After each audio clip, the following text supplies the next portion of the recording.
ना घी, ना मावा, ना कंडेंस मिल्क, ना चाशनी, घर के सिंपल 3 चीजों से बना एकदम हलवाई जैसी दानेदार मिठाई।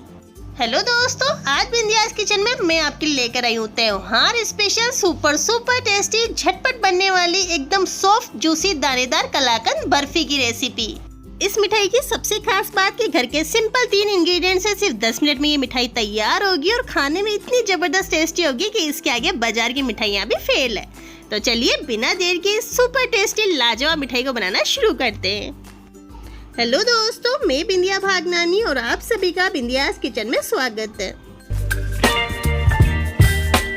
तो एकदम हलवाई स्टाइल सॉफ्ट जूसी दानेदार कलाकंद बर्फी बनाने के लिए सबसे पहले यहाँ हम लेंगे पनीर। अब दोस्तों, आज इस बर्फी को हम मावे से ना बनाकर हम बनाएंगे पनीर से। तो यहाँ मैंने लगभग 200 ग्राम पनीर लिया है। तो अब हमें यहाँ पनीर को ग्रेट करना होगा। तो ग्रेटर के जो मीडियम साइड के होल आते हैं ना, बस इसी से हम पनीर को अच्छे से कद्दूकस कर लेंगे।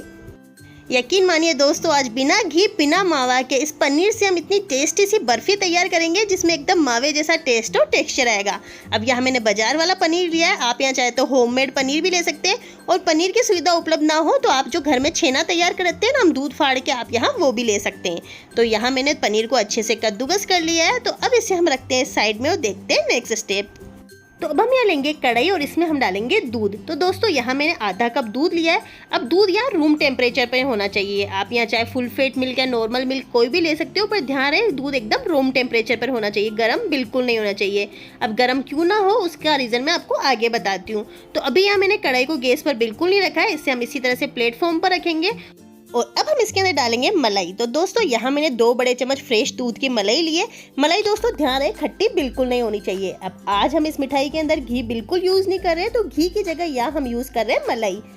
दूध की मलाई हमारी मिठाई को एकदम शाइनी टेक्सचर भी देगी और उसे रिच भी बनाएगी। तो इसे भी हम अच्छे से मिक्स कर देंगे।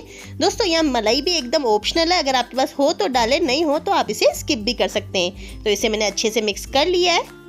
और अब इसी स्टेज पर यहाँ हम डालेंगे मिल्क पाउडर। आजकल बाजार में हलवाई हर मिठाई के अंदर मिल्क पाउडर यूज़ कर रहे हैं। तो दोस्तों, यहाँ मैंने 1 कप मिल्क पाउडर लिया है। ध्यान रहे जितना हमने दूध लिया उसी का जस्ट डबल हमें यहाँ मिल्क पाउडर लेना है। यानी आधा कप दूध लिया है तो यहाँ मैं डाल रही हूँ 1 cup milk powder. Milk powder के छोटे छोटे पाउच बाजार में आसानी से मिल जाते हैं, तो आप यहाँ वो ले सकते हो, या फिर स्किम्ड मिल्क पाउडर मिले तो और भी बढ़िया। तो पतंजलि या किसी भी कंपनी का स्किम्ड मिल्क पाउडर ले ले। स्किम्ड मिल्क पाउडर से हमारी मिठाई में बढ़िया टेस्ट और टेक्सचर आएगा। तो इसे हम बढ़िया से मिक्स कर देंगे। अब दोस्तों, यहाँ मैंने आपको रूम टेम्परेचर पर मिल्क लेने के लिए इसलिए बोला था क्योंकि अगर आप गर्म दूध के अंदर मिल्क पाउडर को मिक्स करते तो उसमें छोटी छोटी गुठलियाँ बन जाती। तो इस तरह से रूम टेम्परेचर पर ही दूध ले और उसमें अगर मिल्क पाउडर मिक्स करेंगे तो ये आसानी से मिक्स हो जाएगा। और यहाँ आप देख सकते हैं कि हमारा मिल्क पाउडर दूध और मलाई के साथ बढ़िया से मिक्स हो गया है। तो अब इस कढ़ाई को रखेंगे गैस पर, फ्लेम को करेंगे लो टू मीडियम और लो टू मीडियम फ्लेम पर लगातार चलाते हुए इसे हल्का सा गर्म करेंगे। ध्यान रहे बस हल्का सा गर्म करना है, इसमें उबाल नहीं आने देना है। और जब हमारा मिक्स हल्का सा गर्म हो जाए तो इस स्टेज पर यहाँ हम डालेंगे पनीर। जो भी हमने कद्दूकस किया था ना, वो सारा पनीर हम इसी स्टेज पर डाल देंगे। और अब इसे हम करेंगे अच्छे से मिक्स और लगातार चलाते हुए तब तक पकाएंगे जब तक कि सारी चीजें आपस में मिक्स नहीं हो जाती और हमारा मिक्सचर अच्छे से गाढ़ा नहीं हो जाता।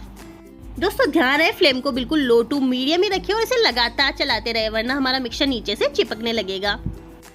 दोस्तों, आप ये मेरी रेसिपी कहाँ से देख रहे हैं मुझे कमेंट में जरूर बताएं। और अगर आपको मेरी रेसिपी पसंद आ रही है तो प्लीज़ इसे लाइक करें, कमेंट करें और ज़्यादा से ज़्यादा अपने फैमिली और फ्रेंड्स को शेयर करें ताकि इस रक्षाबंधन वो भी इस ज़बरदस्त टेस्टी मिठाई का आनंद उठा सके।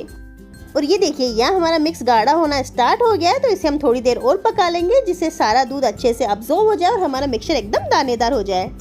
तो यहाँ मुझे लो फ्लेम पर इसे पकाते हुए लगभग 5 से 6 मिनट हो गए और आप यहाँ देख सकते हैं कि दूध बढ़िया से अब्जॉर्ब हो गया और हमारा मिक्सचर भी पहले से ठीक हो गया है। और अब मैं आपको इसका टेक्सचर दिखाती हूँ। ये देखिए, एकदम दानेदार लग रहा है ना। सच में दोस्तों, पनीर से इस मिठाई में बहुत ही बढ़िया टेस्ट आता है और इसका टेक्सचर एकदम बाजार जैसे कलाकंद जैसा आता है। और जब हमारा मिक्सचर इस तरह से गाढ़ा हो जाए तो इस स्टेज पर यहाँ हम डालेंगे चीनी। तो दोस्तों, यहाँ मैं 1/4 कप शक्कर डाल रही हूँ। आप अपने टेस्ट के अकॉर्डिंग इसे कम ज़्यादा कर सकते हैं। और इसे भी हम करेंगे अच्छे से मिक्स और लो टू मीडियम फ्लेम पर इसे लगातार चलाते हुए कुछ देर के लिए और पका लेंगे। अब जैसे जैसे यहाँ चीनी मेल्ट होती जाएगी हमारे मिक्सचर की कंसिस्टेंसी पतली हो जाएगी क्योंकि चीनी अपना पानी छोड़ेगी ना। बट इसे हम लगातार चलाते हुए पकाएंगे जब तक कि ये फिर से गाढ़ा ना हो जाए। तो अब इसी स्टेज पर यहाँ मैं डाल रही हूँ 1 छोटा चम्मच इलायची का पाउडर। आप यहाँ चाहे तो वनीला एसेंस, केवड़ा एसेंस, रोज एसेंस या अपनी अकॉर्डिंग कोई भी टेस्ट या फ्लेवर इसमें डाल सकते हैं। और अब इसे लो टू मीडियम फ्लेम पर लगातार चलाते हुए थोड़ा सा और पका लेंगे जब तक कि हमारा मिक्सचर अच्छे से गाढ़ा ना हो जाए और ये पेन ना छोड़ने लगे। दोस्तों कलाकंद व्हाइट ही होता है, इसलिए इसमें मैं कोई कलर ऐड नहीं कर रही हूँ। आप यहाँ चाहे तो इसमें अपने मनपसंद किसी भी कलर को ऐड कर सकते हैं। आप इसमें लाल कलर और थोड़ा सा रोज एसेंस डालकर इसे रोज कलाकंद भी तैयार कर सकते हैं। दोस्तों बहुत ही झटपट से ये मिठाई तैयार हो जाती है और इस मिठाई के अंदर आपको मिल्क बर्फी का, कलाकंद का और सोंदेश सभी का स्वाद एक साथ आता है। तो बिना ज्यादा मेहनत के सिर्फ 10 मिनट में आपके 3-in-1 रेसिपी घर पर ही तैयार होगी। और आप यहाँ देख सकते हैं कि हमारा मिक्सचर गाढ़ा हो गया है, पेन भी बढ़िया से छोड़ने लगा है और दूध भी अच्छे से अब्सॉर्ब हो गया है। और यहाँ मैं आपको इसका टेक्सचर दिखाती हूँ। ये देखिए, दिखने में कितना दानेदार, एकदम जूसी और लाजवाब लग रहा है ना। अभी तो जब हमारी बर्फी सेट होगी तो बहुत ही बढ़िया टेस्ट और टेक्सचर आएगा। तो इसे हमने अच्छे से मिक्स कर लिया है, एकदम दानेदार टेक्सचर दिख रहा है। तो बस इससे ज्यादा हम इसे बिल्कुल नहीं पकाएंगे। तो अब इस स्टेज पर हम गैस को करेंगे बंद। और अब हम यहाँ लेंगे इस तरह से एक बर्फी ट्रे, आप यहाँ चाहे तो थाली भी ले सकते हैं। और इसमें हम डालेंगे 1 छोटा चम्मच घी और ब्रश की सहायता से इसे बढ़िया से ग्रीस कर देंगे, जिससे जब हम इसमें मिठाई का मिक्सचर डालें ना तो वो नीचे चिपके नहीं। तो ऐसे हमने अच्छे से ग्रीस कर लिया है। अब सारा मिक्सचर हम इसके अंदर डाल देंगे। दोस्तों आप यहाँ देख पा रहे होंगे कि हमारा मिक्सचर कितना दानेदार, जूसी और रसीला है। और सारा मिक्सचर डाल करके स्पैचुला की सहायता से इस तरह हम इसे अच्छे से स्प्रेड कर देंगे। जितना मोटा या पतला आपको बर्फी का साइज चाहिए उस अकॉर्डिंग आप इसे अच्छे से स्प्रेड कर ले। और ये लीजिए, इसे मैंने इवनली स्प्रेड कर दिया है। कितना लाजवाब लग रहा है ना। अब दोस्तों आज इसे मैं बर्फी की शेप दे रही हूँ, इसलिए इसे मैं बर्फी ट्रे में सेट कर रही हूँ। आप इसे चाहे तो एक कटोरी में डाल करके एज ए लूज कलाकंद की तरह भी सर्व कर सकते हैं। बाजार में खुला वाला मिलता है ना, बस एक कटोरी में डालें, ऊपर से ड्राई फ्रूट से गार्निश करके आप उसे सर्व कर सकते हैं। तो इसे मैंने बढ़िया से स्प्रेड कर दिया है।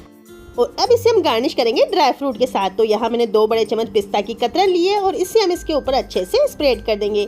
आप अपनी मनपसंद काजू, बादाम, किसी भी ड्राई फ्रूट से इसे गार्निश कर सकते हैं, या आप चाहे तो थोड़ा सा वर्क भी लगा सकते हैं। साथ ही इसे मैं डेकोरेट कर रही हूँ थोड़ी सी गुलाब की पेटल्स के साथ। तो यहाँ मैंने गुलाब की पंखुड़ियों को बारीक चॉप कर लिया है। इससे हमारी मिठाई में एकदम फ्रेश और बहुत ही बढ़िया लुक आएगा। और अब हम एक स्पैचुला या चम्मच की सहायता से इसे हल्का सा प्रेस कर देंगे, जिससे हमारे ड्राई फ्रूट और गुलाब की पेटल्स हमारी बर्फी पर बढ़िया से सेट हो जाए। और अब इसे हम आधे घंटे के लिए फ्रिज में सेट होने देंगे, जिससे हमारी बर्फी अच्छे से सेट हो जाए। फिर इसे हम कट करेंगे। लगभग 30 मिनट हो गए तो यह हमारी बर्फी अच्छे से सेट हो गई है। अब इसे हम कट करेंगे। अब इसे मैं बाजार जैसा लुक देने के लिए चौकोर पीसेस में कट कर रही हूँ। आप इसे अपनी मनपसंद ट्रायंगल या किसी भी शेप में कट कर सकते हैं। तो देखा दोस्तों, इसे बनाना कितना आसान है। बहुत ही झटपट से ये मिठाई तैयार हो जाती है घर के सिंपल 3 चीजों से। और इससे आप एयर टाइट कंटेनर में रख करके फ्रिज के अंदर 5 से 6 दिन तक स्टोर भी कर सकते हैं। तो अब त्योहारों पर बाजार से मिठाई लाना छोड़ो, इस घर पर ही बहुत ही टेस्टी सी मिठाई को तैयार करो। और ये देखिए, क्या इस मिठाई को देखकर कोई बोल सकता है कि ये मिठाई आपने बाजार से न लाकर घर पर बनाई है? और अब आप इसका टेक्सचर देखिए, एकदम जूसी, रसीला और दानेदार। और ये लीजिए, यह हमारी सुपर टेस्टी झटपट बनने वाली हलवाई स्टाइल इंस्टेंट कलाकंद बर्फी है बिल्कुल तैयार। और अब मैं आपको इसको तोड़कर भी दिखाती हूँ। ये देखिए, बिल्कुल सॉफ्ट की मुंह में जाते ही बस घुल जाए। और अंदर से आप इसका टेक्सचर देखिए, बिल्कुल दानेदार, जूसी और रसीला। मस्ट ट्राई रेसिपी है दोस्तों। अगर इस त्योहार के लिए आपने बाहर से मिठाई नहीं खरीदी है तो एक बार मेरे तरीके से इस रेसिपी को जरूर ट्राई करना। मेरी गारंटी कि पहली बार में ही आपकी मिठाई भी इसी तरह से सॉफ्ट, दानेदार और बहुत ही जूसी बनेगी।